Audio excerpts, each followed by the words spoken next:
درس قرآن اگر ہم نے نہ بھلایا ہوتا، یہ زمانہ نہ زمانے نے دکھایا ہوتا۔ فَقْرَؤُوا مَا تَيَسَّرَ مِنَ الْقُرْآنِ فَاسْتَمِعُوا لَهُ وَانصِتُوا۔ قرآن سے جو میسر آئے پڑھو، جب قرآن پڑھا جائے تو اسے سنو اور چپ رہو۔ قرآن مجید نہایت ہی مقدس و مطہر کتاب ہے، تمام برکات و حسنات اور علوم کا خزانہ ہے۔ قرآن مجید کی بحسرت تلاوت کرنا مستحب ہے۔ حضور سید عالم صلی اللہ علیہ وسلم نے فرمایا کہ جس نے ایک حروف پڑھا اس کے لیے نیکی ہے 10 نیکیوں کے برابر۔ میری امت کی بہترین عبادت تلاوت قرآن ہے۔ اپنے مکانوں کو قرآن کی تلاوت اور نماز سے روشن و منور کرو۔ قرآن مجید روز قیامت سفارش کرے گا۔ جس کے سینے میں قرآن نہیں وہ ویران مکان کی طرح ہے۔ تم میں بہتر وہ ہے جس نے قرآن سیکھا اور سکھایا۔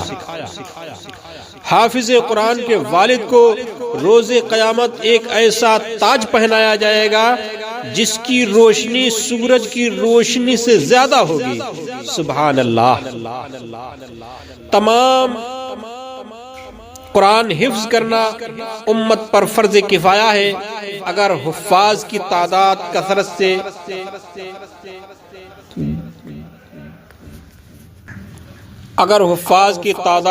و تعداد کو نہ پہنچے تو سب مسلمان گناہگار قرار پائیں گے۔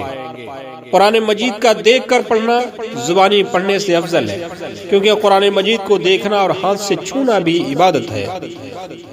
مستحب یہ ہے کہ قرآن مجید باوضو قبلہ رو اچھے کپڑے پہن کر تلاوت کرے۔ شروع تلاوت میں اعوذ باللہ پڑھنا واجب اور ابتدائی سورت میں بسم اللہ پڑھنا سنت مستحب ہے۔ 3 دن سے کم میں قرآن کا ختم کرنا مناسب نہیں۔ مجمع میں سب کا قرآن مجید کو بلند آواز سے پڑھنا ممنوع ہے۔ سب آہستہ پڑھیں۔ بلند آواز سے قرآن پڑھا جائے تو تمام حاضرین پر خاموشی سے سننا فرض ہے۔ قرآن مجید پڑھ کر بھلا دینا گناہ ہے۔ حضور نے فرمایا کہ جو قرآن پڑھ کر بھلا دے قیامت کے دن کوڑھی ہو کر اٹھے گا۔ قرآن مجید صحیح تلفظ کے ساتھ پڑھنا سیکھنا لازم ہے۔ ترجمہ بھی سیکھ لے تو نور علی نور ہے۔ قرآن مجید کی تلاوت بے وضو بھی جائز ہے، مگر بے وضو ہاتھ لگانا منع ہے۔ اور جنوبی جیسے نہانے کی ضرورت ہو، وہ مستورات جو حیض و نفاس والی ہوں انہیں قرآن مجید کو چھونا، زبانی یا دیکھ کر پڑھنا یا کسی آیت کا لکھنا ناجائز ہے۔ قرآن مجید کے اوراق بوسیدہ ہو جائیں تو کسی پاک کپڑے میں لپیٹ کر بغلی قبرسی بنا کر ادب و احترام سے دفن کر دینا چاہیے۔ اگر بلا اختیار قرآن مجید ہاتھ سے گر جائے یا پاؤں تلے آ جائے تو اٹھا کر چوم لیجئے، استغفار کیجئے۔ قرآن کے ہم وزن خیرات کر دینا اچھا ہے۔ قرآن مجید یا دینی کتابوں کی طرف پیٹ کر یا پاؤں کرنا بے ادبی ہے۔ قرآن مجید کا ادب و احترام لازم و واجب ہے۔ جان بوجھ کر قرآن مجید کی بے ادبی کرنا کفر ہے۔ قسم کے طور پر قرآن پر ہاتھ رکھنا یا سر پر رکھنا یا قرآن کی قسم کھانا مناسب نہیں، اگرچہ قسم ہو جائے گی اور قسم توڑنے پر کفارہ لازم ہوگا۔ حضور صلی اللہ علیہ وسلم نے فرمایا وہ شخص رشک کے قابل ہے جو صبح و شام قرآن مجید کی تلاوت کرتا ہے۔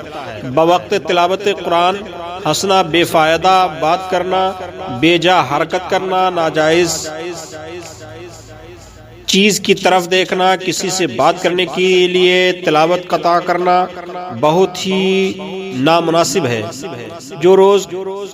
جس روز قرآن ختم ہو اس دن روزہ رکھنا مستحب ہے۔ جب آدمی سارا سال قرآن ختم کر لیتا ہے تو یہ وقت نزول رحمت کا ہے۔ اس وقت ایک دعا قبول ہوتی ہے، اس لیے اپنے اور سب مسلمانوں کے لیے خیر و برکت اور گناہوں کی مغفرت کی دعا کرنی چاہیے۔